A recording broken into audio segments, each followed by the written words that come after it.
everyone, welcome to Dialogue. As one of the most highly anticipated political events of the month, the Putin Biden summit took place on Wednesday in Geneva, Switzerland. What did they discuss, and what is the future of U.S.-Russia relations? And how will that relationship affect the global geopolitics? To answer these questions, I'm joined by Professor Robert Kelly from the Department of Political Science of Pusan University, Russia defense analyst Pavel Falkenhauer from Moscow, and later on by Cui Hongjian, director of the Department for European Studies at the China Institute of International Studies. That is our topic. I'm Wang Guan.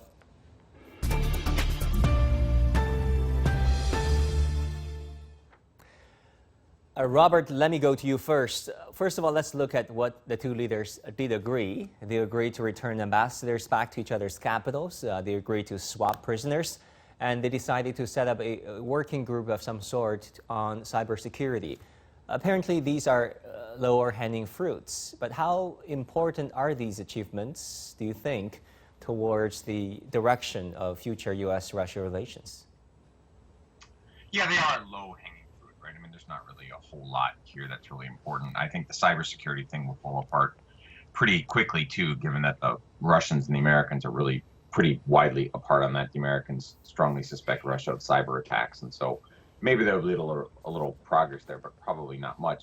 I think the real achievement here is sort of the sidelining of the sort of bizarre relationship between Donald Trump and Vladimir Putin and the Russians in the past, right? I mean, that really sort of disrupted Western opinion and really sort of turned the foreign policy community in the United States upside down. There was a lot of sort of insecurity and sort of distrust about what exactly was Trump's relationship with Moscow, and that has sort of been put to the side, and you sort of now kind of resume the normal relationship between an American president who's more from the traditional U.S. establishment. That doesn't mean that we have to sort of plunge into a new Cold War with the Russians or something like that, but it does mean that at least the relationship is now back on the rails and somewhat predictable, right? If the Biden administration and the Russians can at least hammer out some basic agreements on how to handle geopolitical issues in Eastern Europe, I would imagine that would be considered a great victory for both sides, but there's not going to be any kind of big rapprochement or breakthrough. I mean, the Americans and the Russians are just too far apart. Right, a rapprochement would be a very difficult task, a tall order at this point, as many would argue. Pavel, what do you think? Do you think this meeting has set U.S.-Russia relations back to the right track? Pavel, can you hear me? Well, there was a desire by both sides Yes, I hear you. Go ahead. There was a desire by both sides to project a feeling of success. That this was a successful summit, and both leaders wanted to show that they achieved, if not much, then a lot, or that they have found common ground and that they were understanding each other. Because though it's understood in Washington and Moscow that these two countries are at opposite ends, there's also a desire in both capitals to kind of deconflict the standoff, to make it more predictable and less dangerous, to avoid unneeded risks and clashes. And that's why this was a kind of primarily a PR performance. Well, Robert, but of course, the real achievements are not very big. Yes. Yeah, Robert, let me go to you. Pavel was talking about this meeting being largely ceremonial to some extent, although some progress are also being made. What did you pick up from the two leaders' body language, which have been many?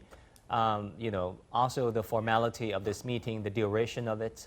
What else did you pick up from, perhaps the personal chemistry struck between these two leaders? That it was very pragmatic and businesslike. And again, the primary contrast here, at least in Western audiences, for which I can speak, I can't speak for the Russians, but for the Western audiences, the primary issue in terms of body language, as you said, is distinguishing Biden from Trump, right? I mean, it's widely understood in the West that when Trump met Putin, that Trump basically sort of groveled or kind of deferred to Putin, even about issues of sort of insecurity and intelligence, was really sort of shocked the West, right? And so there was a lot of sort of expectation that Biden was going to be tough with Putin and stuff like that. And I think Biden was wise actually not to do that. I think it was also wise not to have a joint press conference where the two of them could get into some kind of bickering fight. But I mean, Biden sent, I think, the right But signal. Biden did fight with an American reporter, after the press Yeah, conference. that's right. Yeah, that's right. He did. But I think vis-a-vis Putin, right, to your question, I think Biden sent the right sort of signal, right? He didn't sort of get himself into a sort of silly pitched bickering fight with Putin. That was wise. There's no need to pick a fight with the Russians unnecessarily. But on the other hand, he sort of struck this image of basic strength and sort of competence that Trump did not. And that's what people were really looking for in the West. Again, I can't speak to the Russians, but in the West, it was important that Biden not look, like he was taking these cues from Biden like Trump did, which was just so bizarre. Yeah, Pavel, I'm so sorry to cut you. Please go ahead. What kind of personal chemistry do you think has been struck between Putin and Biden?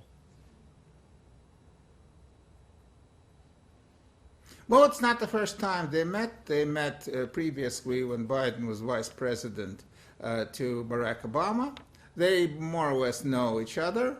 Putin, after returning from Geneva, has been very highly talking about Biden, that he is very sharp, that he is not kind of an old man derailed, that he's very much on the wavelength, and so and actually saying that he's better than Trump.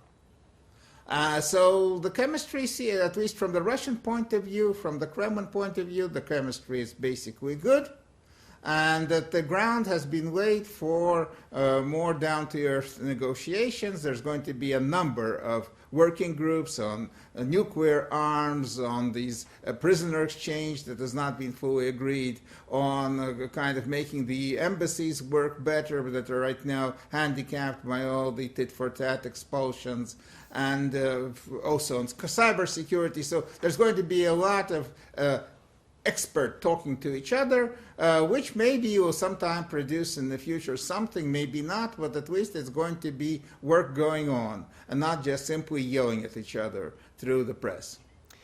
Robert, talking about some of the tougher issues between these two great powers, the Biden administration recently waived sanctions on Nord Stream 2, that is a Russian gas pipeline, that's connecting Russia directly to Germany. Washington opposed it in the first place, but somehow Biden decided to waive sanctions against it. Ukraine is not happy. Why do you think Biden did that? Biden's got to get along with the Europeans, right? Again, I hate to sort of keep repeating myself on your show here, but I mean, the first year or so of the Biden administration is basically spent fixing the damage that was created by the last 4 years by Donald Trump in American alliances. I mean, this is the core issue, particularly when it comes to the Europeans, right? I mean, that's why Biden is in Europe now, right? It isn't really about Putin. It's really about telling American allies in Europe that sort of the weirdness of the past is over and the Americans are back, right? As Biden's been saying for the last 2 weeks, right? And so one of these things is getting along with Germany, which is America's most important continental ally, right? And we need the Germans if NATO is going to work. And this is something I find kind of bizarre myself. I actually think the Biden people are right on this. I don't really understand why the Germans are so hung up on Nord Stream. It does create strategic vulnerability vis-a-vis the Russians, which has become a real issue since the Ukrainian sort of incursion and the taking of Crimea.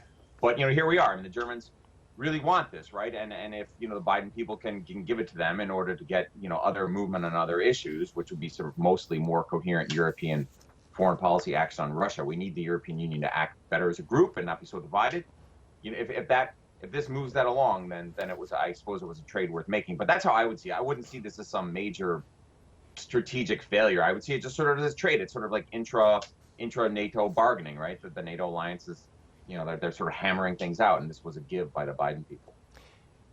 Pavel, Ukrainian President Zelensky is apparently not very happy about Joe Biden's decision. He's alluding to the fact that somehow Biden should have told him in the first place about the waiving of sanctions against this Russian gas pipeline. Do you think this means some sort of a fine-tuning adjustment of Washington's approach towards Ukraine, or do you think this is just, like Robert said, an intra-NATO bargaining?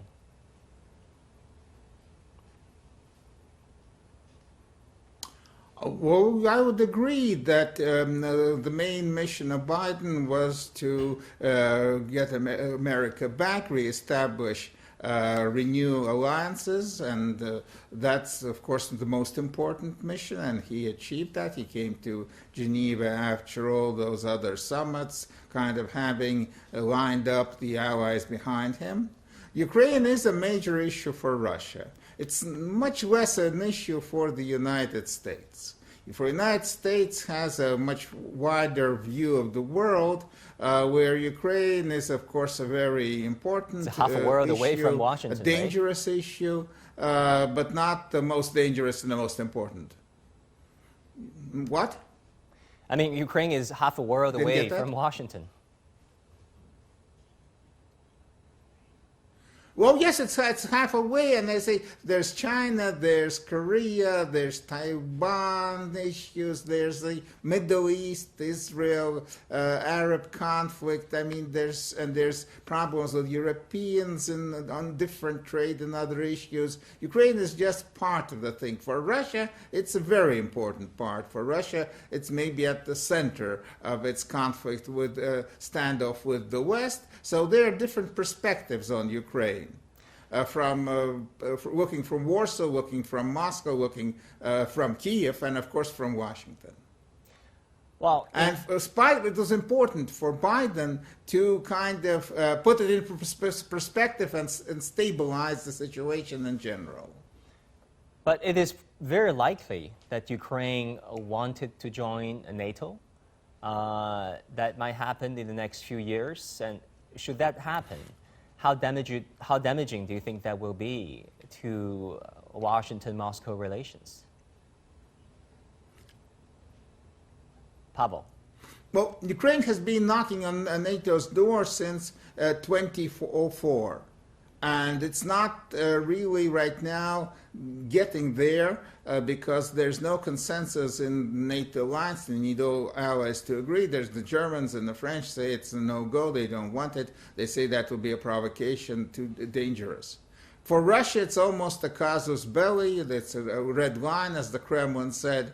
Russia does not want Ukraine in NATO under any circumstances. But since right now it's not immediate, that means there's a wiggle room and wiggle time. Yeah, Robert, how do you look at, the Russian narrative coming from Moscow that it is not so-called Russian aggression, crossing NATO borders? It is NATO that has been seeking this eastward expansion that is ever approaching Russia. If you think about Belarus, that is right at the doorstep of Russia. Yeah, I mean, this is a debate that goes back, 25 years now, right? I mean, Mikhail Gorbachev was worried about these issues in the late 1980s. A couple of things. One, I do think in retrospect that it's pretty clear that NATO expansion sort of activated a nationalist turn in Russian foreign policy. I don't think that's really much disputed anymore. That doesn't necessarily mean that NATO expansion was wrong, in part because, the countries in Eastern Europe are ultimately allowed to determine their fate, right? I mean, this idea that somehow that their foreign policy choices and their alliance preferences should be in some way dictated or reflected via Moscow was sort of semi-imperialist behavior. I mean, a lot of these countries want to join NATO, actually. I mean, they really aggressively want, and that doesn't mean NATO necessarily has to take them. But, I mean, it is kind of like we are kind of like talking over the heads of people who actually should be self-determining, right? I mean, if people in Bulgaria or Romania want to join NATO, I mean, why do they need the Russians' permission, or the Chinese or Argentina's? I mean, why exactly would that be in the interest of a third party, right? So, I mean, I think it's sort of important to sort of make sure that we don't sort of like frame this solely through the Russian perspective that somehow NATO was like this aggressive force marching toward its borders, right? I mean, there are a lot of countries that wanted to join NATO for reasons of security, and they wanted integration with the West and things like that. They felt like the Russians had sort of dominated them in a kind of imperialist way during the Cold War. So it's a mixed bag, but I don't think it's entirely fair to say that this is just sort of the provocation of Russia. I mean, there were the interests of 200 million people in Eastern Europe that we're just really bracketing from this discussion, and that's not appropriate, I think. Pavel, don't you agree that it has been the inspiration of some parts of Eastern European countries that wanted to join NATO, other than, Washington's aspiration to ask them to join NATO?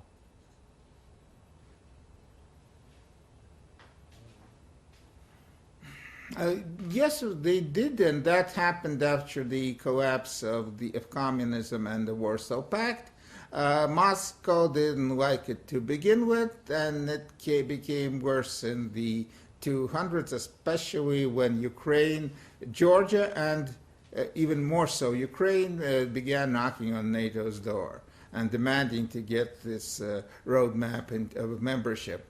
And that has been, for the Moscow's point of view, and for the Russian military, they've been explaining to the Kremlin that in a situation when Ukraine becomes a NATO member and there will be American military bases just a stone's throw from Moscow, and that this is intolerable. This means that Russia will be just simply defeated before any kind of shots can be fired. So that's been, for Russia, a red line already for 25 years, and it still is. The problem was that in Geneva, it was not really discussed. According to the Kremlin, Ukrainian Euro-Atlantic aspirations were not discussed practically at all, but that is actually the core issue of the lasting confrontation between Russia and the West. And it's bad it was not discussed.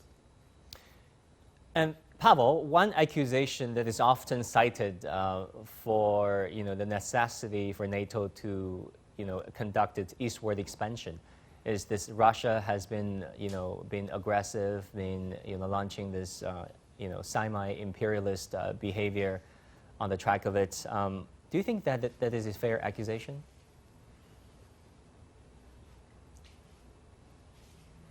Well, there's been a lot of accusation going both sides, and it has the process has brought us all to a kind of, if not a brink of an all-European war, at least regional war seems very, very plausible, and there are constant incidents, at least semi-incidents, of planes buzzing past each other over the Baltics and over the Black Sea, and there can be an incident, and any incident can get to escalate. It's a basically dangerous situation. Exchanging further accusations will just make a very dangerous situation even more dangerous. It's high time to de-escalate, and seriously de-escalate the standoff. Make it less military, at least. Right. Now I'm joined by Cui Hongjian, Director of the Department for European Studies at the China Institute of International Studies. Professor Cui, great to have you with us. As a Chinese scholar, what's your reading into the Putin-Biden summit? Well, certainly, it's a very important meeting, especially between those two big countries. As we know, even before this meeting, there are a lot of opinions about what will happen for these relations. As we know, because of the very, uncertain phase for these relations during the Trump administration, and I think now it's time for Biden administration try to show that what's the structure of policy from Washington towards the Moscow. But of course, at the same time, because as we know, this summit was the last one, after the G7 and the NATO summit.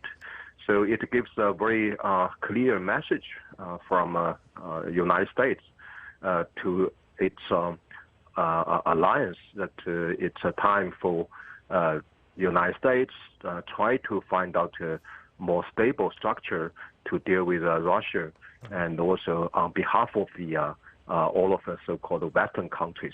But of course, I think that there are some, messages from this meeting that both two countries, both two leaders, they try to have maybe more predictable relations in future. But still, I think a lot of problems, a lot of challenges for this kind of relationship.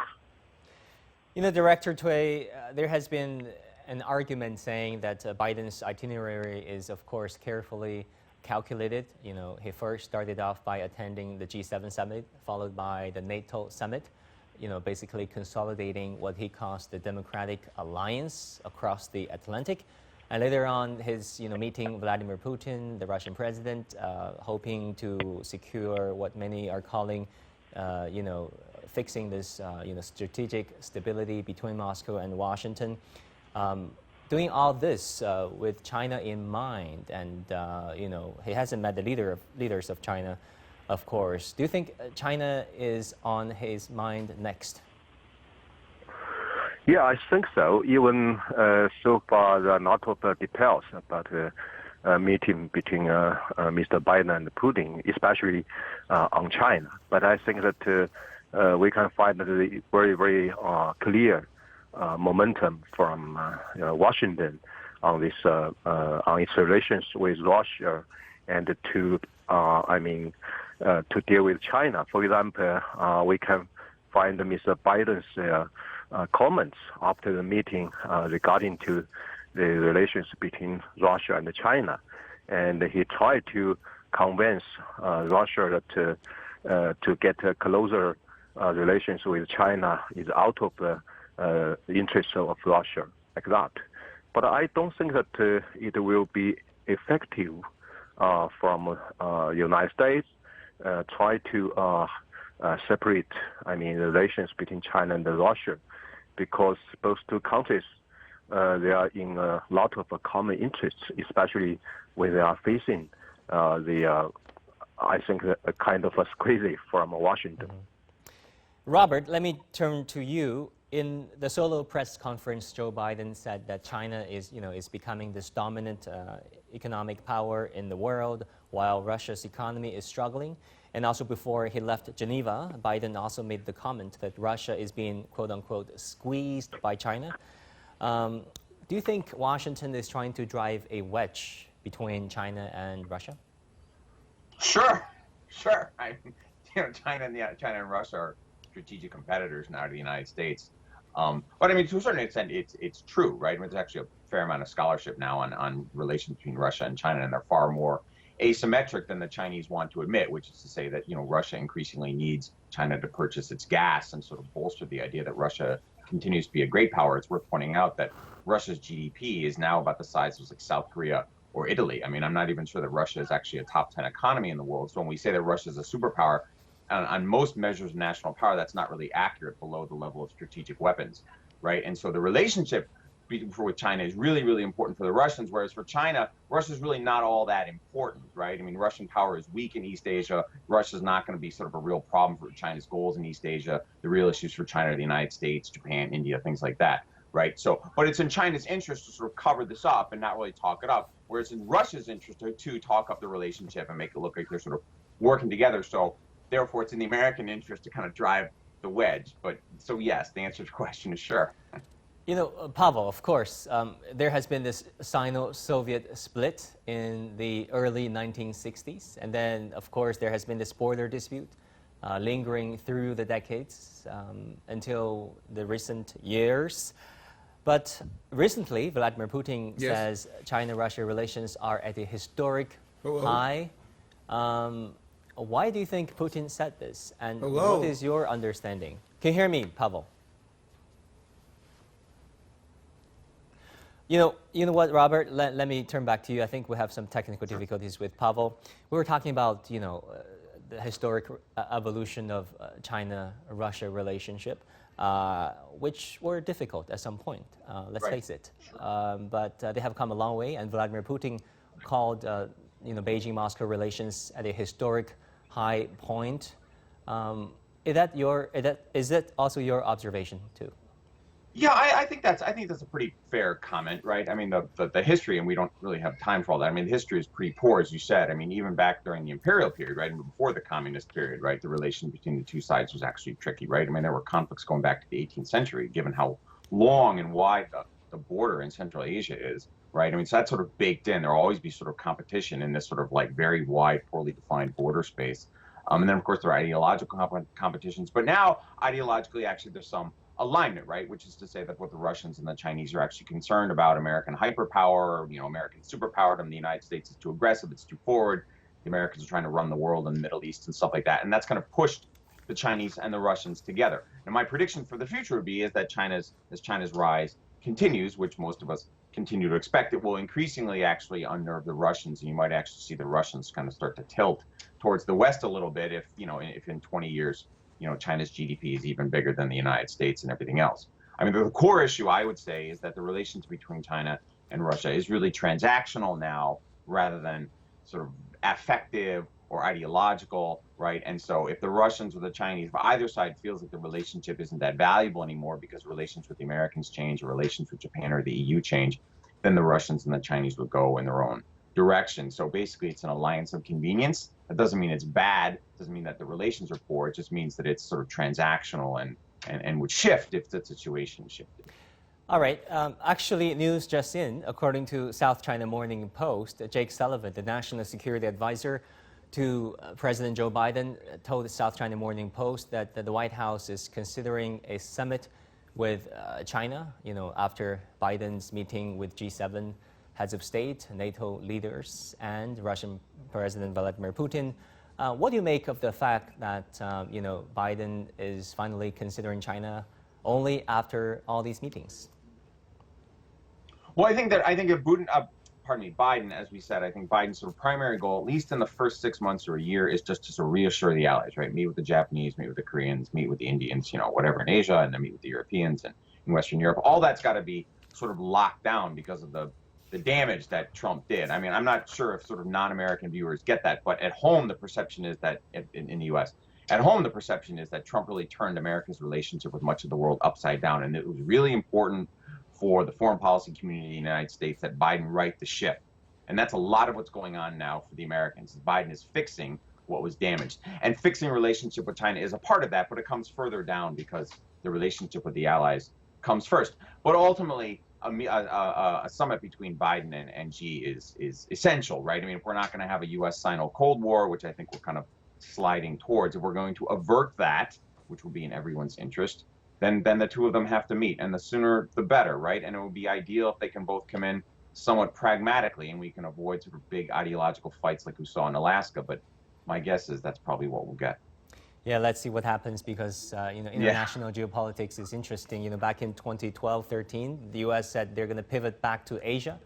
But then, there was this Syria issue, Libya, and the Middle East issues that really prevented the U.S. military from fully pivoting back to Asia. Pavel, you're back with us. Vladimir Putin said Biden is radically different from the quote-unquote colorful and impulsive former U.S. president, Donald Trump. How would you say Biden's foreign policy will differ from his predecessor, and what will that mean for U.S.-Russia relations going forward?